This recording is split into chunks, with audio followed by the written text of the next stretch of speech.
स्वागत है दोस्तों आपके अपने चैनल फ्यूचर पर, जिसमें हम लेके आए हैं आज की ताज़ा खबर जो आपके प्रतियोगी परीक्षाओं में करंट अफेयर की दृष्टि से महत्वपूर्ण है। आज का पहला खबर है कि भारत और यूएई एक दूसरे की करेंसी में व्यापार करने के लिए बातचीत कर रहे हैं, या दोनों देशों के केंद्रीय बैंक दिरहम और भारतीय रुपए में ट्रेड करने के लिए बातचीत कर रहे हैं। उम्मीद है कि जल्दी ही भारत और यूएई बिना किसी हस्तक्षेप के सीधे अपनी करेंसी में व्यापार करेंगे। प्रथम दृष्टया यह एक सामान्य सा समाचार है। अगर आपको इसकी गहराई का अनुभव ना हो तो ये बिल्कुल सामान्य समाचार है, लेकिन जब गहराई में झांकते हैं तो ये वास्तव में बहुत महत्वपूर्ण न्यूज़ है। न्यूज़ क्यों है? न्यूज़ इसलिए है कि आज पूरी दुनिया नव उपनिवेशवाद या न्यो कॉलोनिज्म से जूझ रही है। ये कैसे जूझ रही है और क्या है, इसको समझिए कि भारत है, इसको यूएई से ट्रेड करना है, तो पहले अपना जो रुपया है इनका, उसको ये डॉलर में कन्वर्ट करेंगे। डॉलर में इन्होंने अब यूएई से ट्रेड कर लिया। अब यूएई अपने पास ये डॉलर ले गया और फिर अपने दिरहम में ट्रेड किया, मतलब कन्वर्ट किया, दिरहम में कन्वर्ट किया। जब यहाँ पे रुपये से डॉलर में कन्वर्ट हुआ तब भी एक ट्रांजैक्शन चार्ज अमेरिका को मिला, और जब डॉलर से दिरहम में कन्वर्ट हुआ तब भी एक ट्रांजैक्शन चार्ज मिला। किसको मिला? अमेरिका को, या यूनाइटेड स्टेट्स ऑफ अमेरिका को मिला। अब इस व्यापार में अमेरिका का कोई रोल नहीं है, लेकिन फ़ायदा किसको मिल रहा है? अमेरिका को भी। ऐसा क्यों हो रहा है?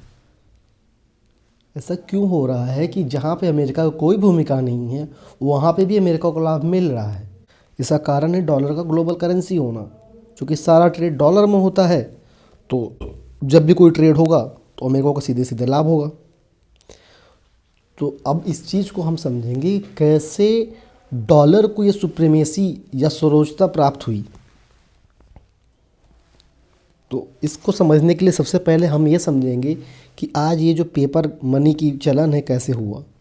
भाई, पेपर मनी का चलन शुरुआत में तो था नहीं।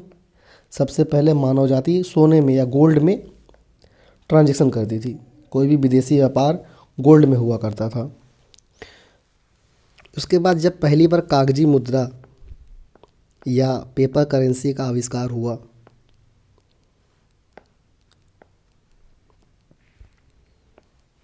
तो इसके बराबर में सोना या गोल्ड उस देश के केंद्रीय बैंक में रखा जाता था। तो उस मुद्रा को उस सोने के बराबर वजन मिलता था, वेट मिलता था, या महत्व मिलता था। और फिर उस मुद्रा से व्यापार होता था। सोना अपनी जगह सुरक्षित होता था और कागजी मुद्रा या पेपर करेंसी से व्यापार किया जाता था, या मुद्रा का लेन देन होता था, या व्यापार बाजार में उसका कार्य होता था। तो इससे उस मुद्रा की स्थिरता बनी रहती थी। हुआ क्या? सेकेंड वर्ल्ड वॉर में यूरोप का सारा सोना ख़त्म हो गया। उनकी करेंसी का कीमत बहुत तेज़ी से नीचे गिर गया। ऐसी परिस्थिति में अमेरिका ने क्या किया? अमेरिका ने कहा कि आप लोग मेरे डॉलर से अपनी करेंसी को लिंक कर दो। तो यूरोप के ज़्यादातर देशों ने अपनी करेंसी को डॉलर से लिंक कर दिया। तो डॉलर का जो कंडीशन था वही कंडीशन उनकी करेंसी को मिल गया। क्योंकि उस समय यूरो था नहीं, अलग अलग देश के अलग अलग करेंसीज थी। इसी समय बाकी दुनिया के अन्य, तो द्वितीय विश्व युद्ध या सेकेंड वर्ल्ड वॉर में हुआ क्या कि यूरोप का सारा सोना ख़त्म हो गया। तो उनकी मुद्रा का कीमत या उनके मुद्रा का मूल्य बहुत तेज़ी से गिर गया। तो ऐसी स्थिति में अमेरिका की सलाह पर यूरोपीय देशों ने अपनी मुद्रा को डॉलर से लिंक कर दिया।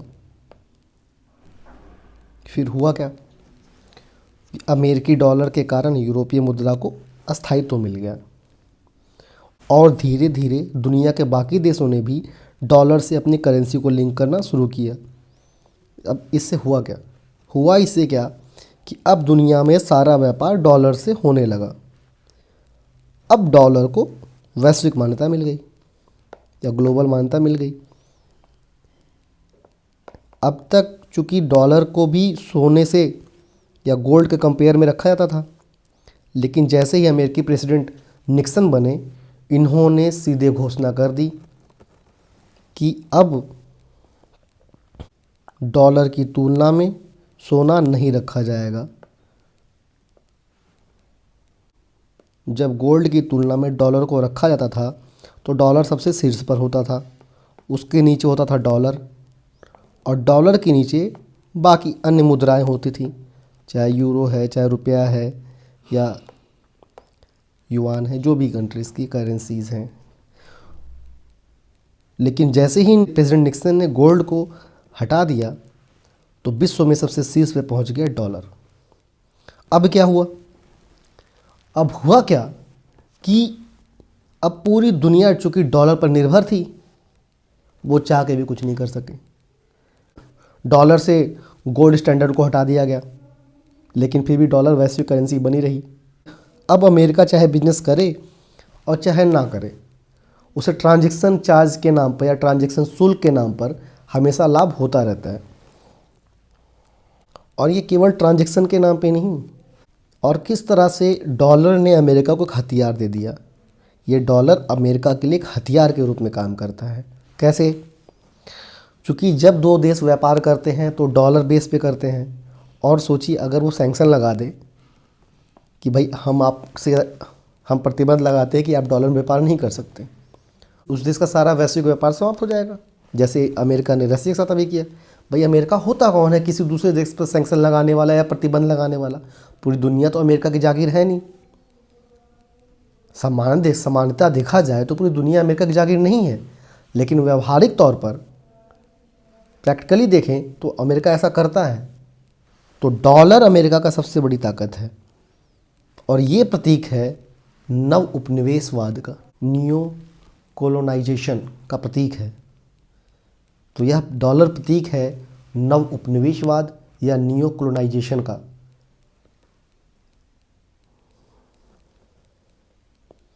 अच्छा, इसका कहीं स्पष्ट उल्लेख क्यों नहीं मिलता है?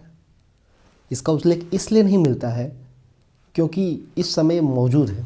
उदाहरण समझिए, एग्जाम्पल में समझिए कि जब भारत ब्रिटेन का गुलाम था तो शायद ही किसी किताब में स्पष्ट रूप से लिखा हुआ मिलता था कि भारत ब्रिटेन का गुलाम है।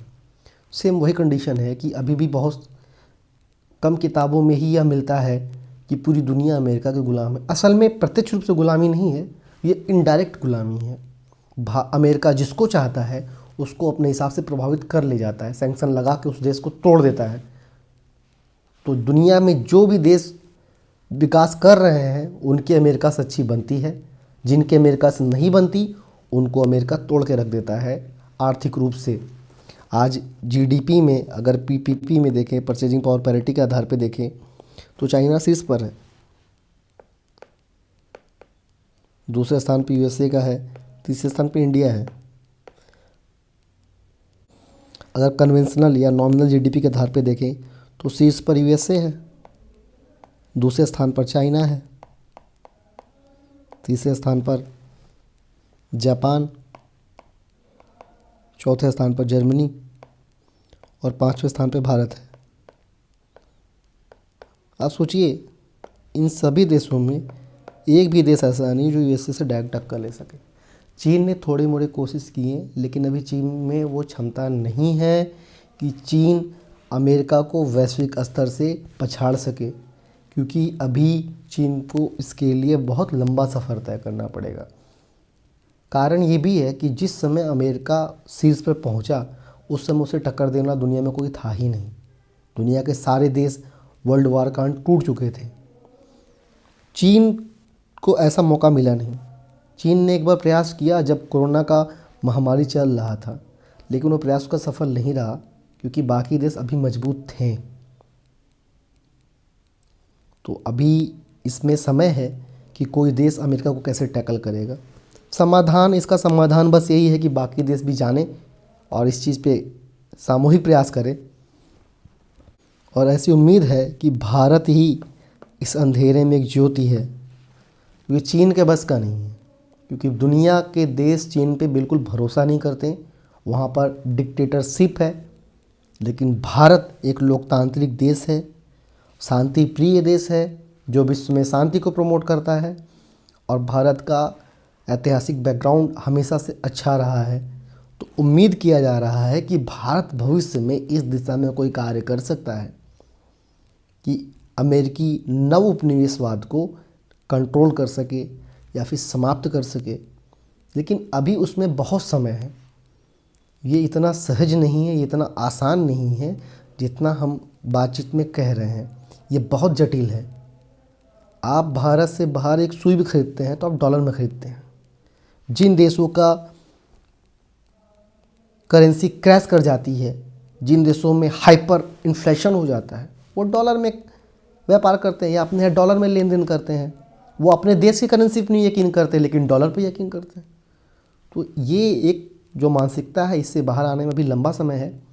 और इसी का एक प्रारंभिक रूप है कि भारत दुनिया के अन्य देशों से डायरेक्ट या सीधे व्यापार कर रहा है, जैसे रसिया के साथ किया, यूएई के साथ प्रयास चल रहा है और बहुत सारे देशों के साथ भारत ने ऐसा कर रखा है। तो ये भविष्य के गर्भ में है कि भारत किस दिशा में जाएगा या दुनिया किस दिशा में जाएगी। लेकिन अभी दुनिया नव उपनिवेशवाद में जी रही है। और ये जो नव उपनिवेशवाद टर्म है आपके लगभग हर विषय में यूज़फुल है। आप वर्ल्ड हिस्ट्री पढ़ेंगे वहाँ पे भी काम आएगा, इकोनॉमिक्स पढ़ेंगे वहाँ भी काम आएगा, जीएस में भी काम आएगा। तो इस टर्मिनोलॉजी को याद रखिएगा, समझे रहिए। और ऐसे सहज भाषा में नव उपनिवेशवाद को कहीं भी परिभाषित या डिफाइन नहीं किया गया है। ठीक, तो आगे चलते हैं। गवर्नमेंट ने एक पैनल बनाया है जो मनरेगा के प्रभाविता की जांच करे, एफिशिएंसी की जांच करे, क्योंकि मनरेगा जैसे कार्यक्रम से गरीब राज्य बहुत ज़्यादा लाभ लेने में सक्षम नहीं होते हैं, जबकि विकसित राज्य इससे बहुत लाभ लेने में सक्षम है। देखिए, अभी भारत में सुप्रीम कोर्ट ने केंद्र सरकार से एक राय मांगा है समलैंगिक विवाह के मामले में, सेम सेक्स मैरिज के मामले में। अभी ये क्या होगा ये तो भविष्य में है, इस पे खैर सबके अपने अपने तर्क हैं। अगर जैसा कोर्ट जैसा निर्णय देगा, आप भी मुख्य परीक्षा में वैसा ही लिखिएगा। अपना जो सोच है या अपनी जो विचार है उसको अपने पेपर में ना झलकने दीजिए। जैसा सुप्रीम कोर्ट या केंद्र सरकार या भारत सरकार जैसा सोचे वैसा ही आप सोचिए, वही लिखिए। जब भी आप पेपर लिखिए 3-4 चीज़ों का अगेंस्ट में कभी मत लिखिए। सरकार के खिलाफ मत लिखिए, सर्वोच्च न्यायालय के खिलाफ मत लिखिए, भारत के खिलाफ मत लिखिए। अगर कुछ लिखना भी है तो इतना संतुलित हो कि वो उससे एग्जामिनर असहज ना हो। क्योंकि याद रखिएगा, आप नौकरी करेंगे तो भारत सरकार की या राज्य सरकार की नौकरी करेंगे। तो इन 3-4 संस्थाओं के खिलाफ कभी ना लिखें, और जो भी लिखें बहुत संतुलित लिखें। रसिया ने कुडनकुलम संयंत्र के लिए एडवांस फ्यूल का विकल्प दिया है। अब एडवांस फ्यूल क्या है, होता क्या है कि जो परमाणु संयंत्र है उसमें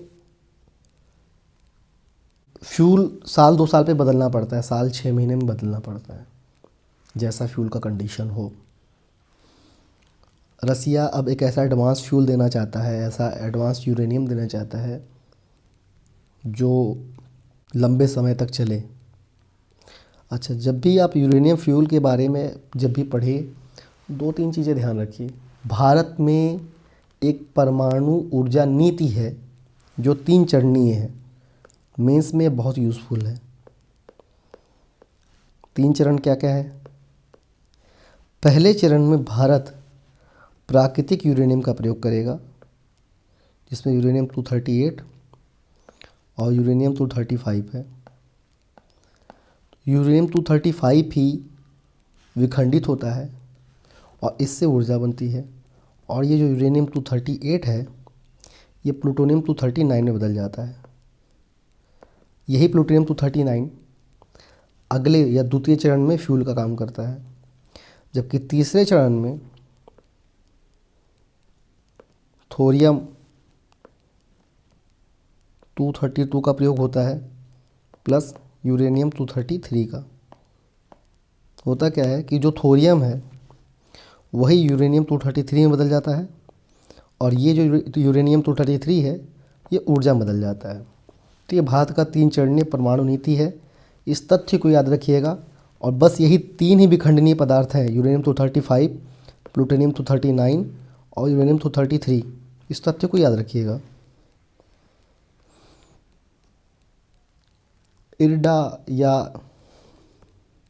insurance regular development authority of India ने बीमा के क्षेत्र में सुधार के लिए कुछ काम किए हैं ताकि ज़्यादा से ज़्यादा लोगों का बीमा हो सके। ऐसा लक्ष्य है कि 2047 तक देश के अधिकांश लोगों का बीमा कर दिया जाएगा या बीमा से कवर होंगे। उसके लिए बीमा क्षेत्र में इरडा ने सुधार किया है। भारत बायोटेक द्वारा निर्मित कोविड की दवा इनकोवैक, जिसका प्रयोग नाक से किया जाता है, जो असल में नेसल कोवैक्सीन है, कोविड वैक्सीन है, को इमरजेंसी प्रयोग के लिए परमिशन मिल गया है।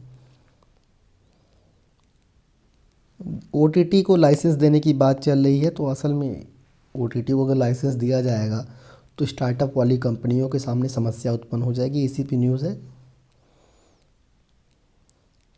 नेशनल रिटेल ट्रेड पॉलिसी या राष्ट्रीय खुदरा व्यापार नीति का ड्राफ्ट जारी किया गया है।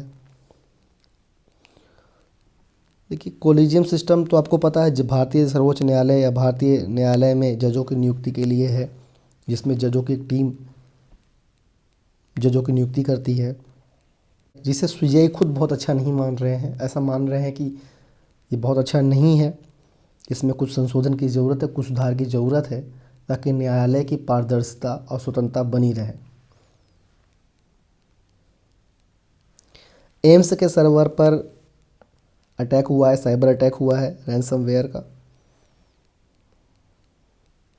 2025-26 तक भारत वंदे भारत रेल का, या जो ट्रेन है वंदे भारत, उसका निर्यात करेगा।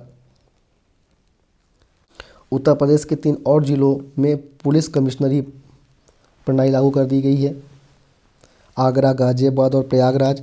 इसके पहले लखनऊ, कानपुर और वाराणसी में थी। ये तथ्य याद रखिएगा, पूछता है।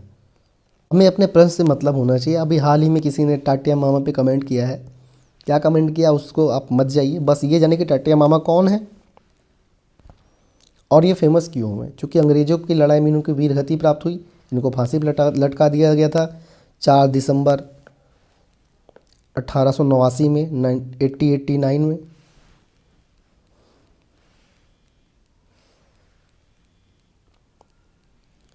इंदौर के पास। ये तथ्य याद रखिएगा, और बाकी चीज़ों का मतलब नहीं, राजनीति से कोई लेना देना नहीं। अंतरिक्ष विज्ञान में भारत की आत्मनिर्भरता बढ़ रही है। आपने देखा कि निजी क्षेत्र की कंपनियां लगातार आगे बढ़ रही हैं। इससे भारत में अंतरिक्ष के कारण वैश्विक आय बढ़ेगी, भारत का निर्यात बढ़ेगा, भारत में नए रिसर्च होंगे, नए अनुसंधान होंगे, नए खोज होंगे। तो इससे भारत में प्रगति को भी गति मिलेगा।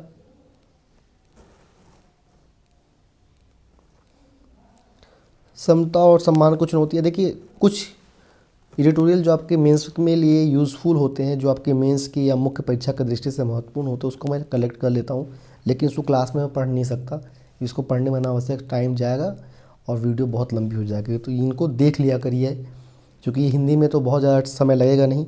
आपको 50 न्यूज़पेपर ना खरीदना है ना उस पर समय देना है। आप सीधे हेडिंग टाइप करिए, आपको मिल जाएगा ऑनलाइन। तो आपका पैसा ही बच जाएगा और आप एक साथ 8-10 न्यूज़पेपर पढ़ेंगे नहीं। ये सारा वीडियो बनाने में मैं करीब 7-8 न्यूज़पेपर पढ़ता हूँ। तो 7-8 न्यूज़पेपर का पूरा जिस्ट आपके पास होता है। आप ये वीडियो अगर देख रहे हैं तो समझ लीजिए आप 7-8 न्यूज़पेपर पढ़ रहे हैं। 7-8 न्यूज़पेपर में जितना कुछ काम का होता है सब आपके सामने होता है। तो इसको पढ़ लीजिएगा अगर आपको मेंस देना है। अगर आपको मेंस नहीं देना है, ट्रिपल एससी की तैयारी करें तो फिर मत देखिए। लेकिन अगर सिविल सर्विस एग्ज़ाम दे रहे हैं या फिर ऐसे परीक्षाएं दे रहे हैं जिनमें मुख्य परीक्षा है, जिसमें लिखना है, तो इनको ज़रूर देख लीजिए। अगर आपने फैक्ट पढ़ रखा होगा तो आपको पता होगा कि आज 26 नवंबर को भारतीय संविधान दिवस है। 26 नवंबर 1949 या 1949 को भारतीय संविधान का निर्माण हुआ था, अंगीकृत किया गया था। इसको पूरी तरह से 26 जनवरी 1950 को लागू किया गया। देखिए, जो वैश्विक तेल का मतलब डीजल पेट्रोल की बात चल रही है या क्रूड ऑयल की बात चल रही है, तो कैसे ये जियोपॉलिटिक्स में भूमिका निभा रहे हैं, इस पे ये लेख है। देखिए ज़रूर, स्पेशली यूपीएससी वाले ज़रूर देखें। अगर आपका आईएएस या सीपीएफ है। क्लाइमेट पे अभी देखिए कोप 27 चल रहा है। क्लाइमेट के जब चरम दशाएं मिलती हैं, जब क्लाइमेट एक्सट्रीम लेवल पर पहुंचता है, तो लोग विस्थापित होते हैं। बाढ़ आ रहा है, सूखा पड़ रहा है, कुछ शहर डूब जा रहे हैं, कई सारे द्वीप डूब गए। उसके कारण लोग माइग्रेट हो रहे हैं, लोग विस्थापित हो रहे हैं। तो उन विस्थापितों का कैसे मदद किया जाए, इस पे ही लेख है। आज के लिए बस इतना ही। लाइक करिए, ज़्यादा से ज़्यादा शेयर करिए और सब्सक्राइब करना ना भूलिए। धन्यवाद।